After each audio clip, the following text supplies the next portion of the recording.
The many adventures of Renee. Every team has that one person who keeps everything running smoothly. Strategic, dependable, highly respected.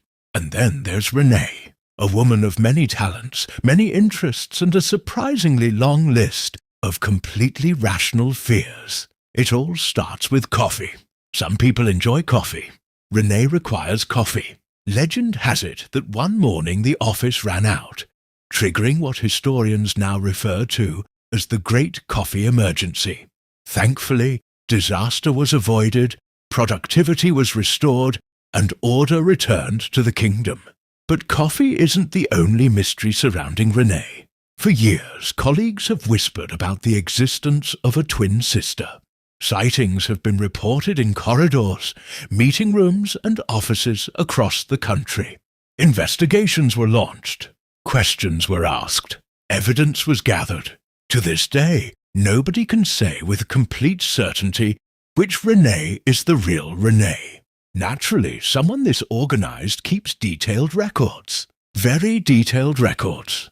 In fact, Renee has notebooks for everything. Important notes.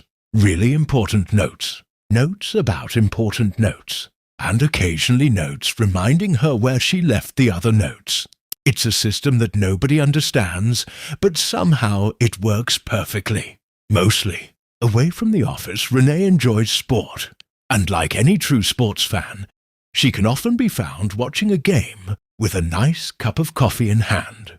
A perfectly normal activity, unless a group of people arrive with weed eaters, at which point the sporting event becomes a survival event.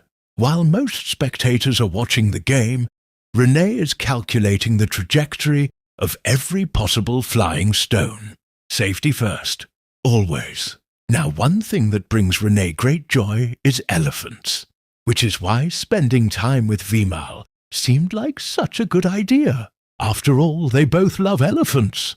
Unfortunately, what Renee forgot is that Vimal is apparently a magician, and in one tragic moment, a beautiful elephant became a collection of spiders. The elephant was gone, Renee was gone, and Vimal has still not apologized. Of course, before all of this, there were the sporting glory years. Many sports, many achievements, but perhaps none more memorable than water polo. Not necessarily because of the game itself, but because of the cap, a piece of sporting equipment scientifically designed to make everyone's head look approximately 3 sizes smaller than normal. A look Renee remembers very fondly, or perhaps not so fondly. And so, after all the coffee emergencies, mystery investigations, notebooks, weed eaters, spiders, and water polo caps, one thing remains true. Renee continues to bring energy, laughter, leadership, and personality to everything she does. And honestly, we wouldn't have it any other way. But on a serious note, behind the laughs, favorite things, and familiar quirks is a leader who deeply appreciates the people who make CMD what it is. Keep an eye out for a special message from Renee as she reflects on an incredible year and shares her heartfelt thanks for the passion, dedication, and impact you've brought to our team. Coming soon.